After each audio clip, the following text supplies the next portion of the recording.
So you guys are going to have to bear with me with this. This is probably my 4th time trying to do this already today. I'm doing what they call the wedge system. I'm working on drying out the old bedding. All their dry shit's over there. The worms won't even migrate over to the dry stuff. They want nothing to do with it. Most of the worms are still right here in the middle. But I'm trying to get them moved over here to the end where you see all the new stuff.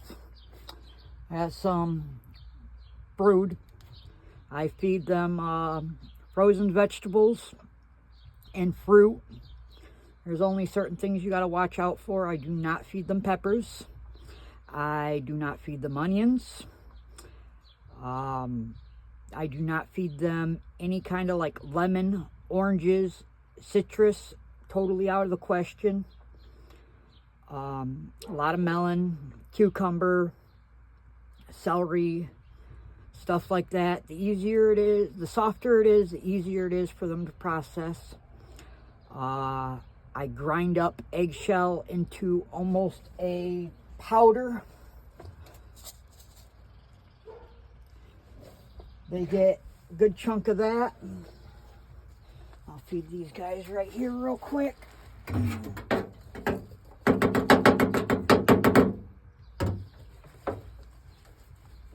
I also got an ice pack right here because it's starting to get warm again. Night crawlers are one of the hardest worms to raise. And I found that out. This is my 2nd year doing it, and this year is going a lot better than last year. And I also feed, in here there's a slight bit of cornmeal, there's whole wheat flour, there's Roundup oatmeal that is turned into almost a powder. There's some eggshell and used dried coffee. And the paper looking thing in there is actually the coffee filter. They also get some of this as their dry food, or what I call worm chow. I am working on drying out this bedding. I got a big old fan to help dry it out and hopefully speed up the process to collect the castings.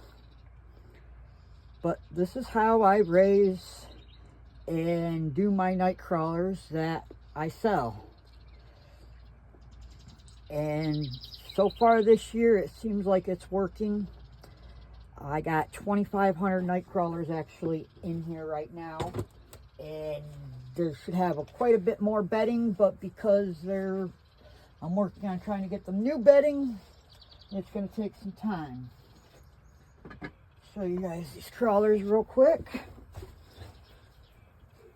so you guys ain't just seeing an empty horse trough with bedding in it. Yeah, I got some crawlers up in here.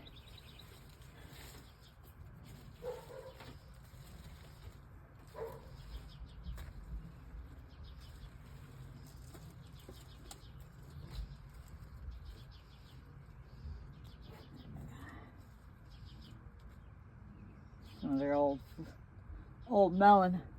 That's literally all that's left. I didn't have that food processor till this weekend. I bought that Friday. Absolutely love it. It's doing me great. Another thing I'm starting to do is make my bedding a lot smaller. Find a good chunk.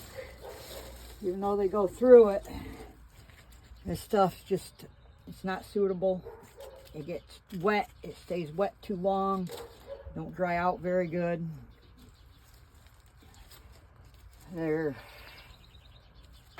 It's been a challenge to figure this totally out, but another piece of melon. But I'm slowly getting it. I'm doing better and better. I originally started doing it in a chest freezer. I've seen people do it. I don't recommend it.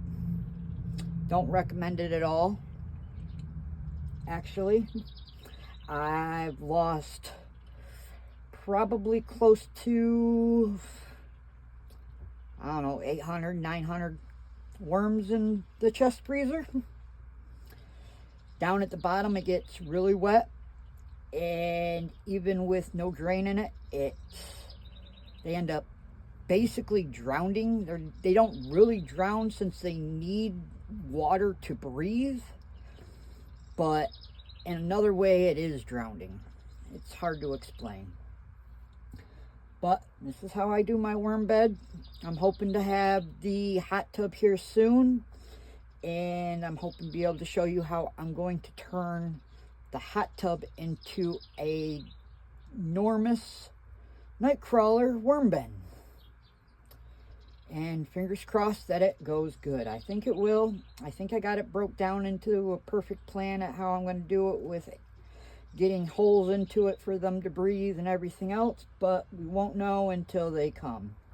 Look at this guy. He was starting to stretch. There's another one. Stretch for me, guys. Yeah, he's a nice one right here.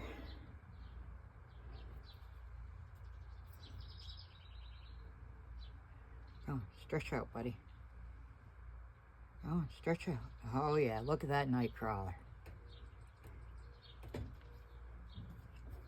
But this is my worm bed. This is how I do it. I'm going to end this video right now and get their fan going back on it. Get this stuff dried out so I can collect these castings. Thanks, you guys.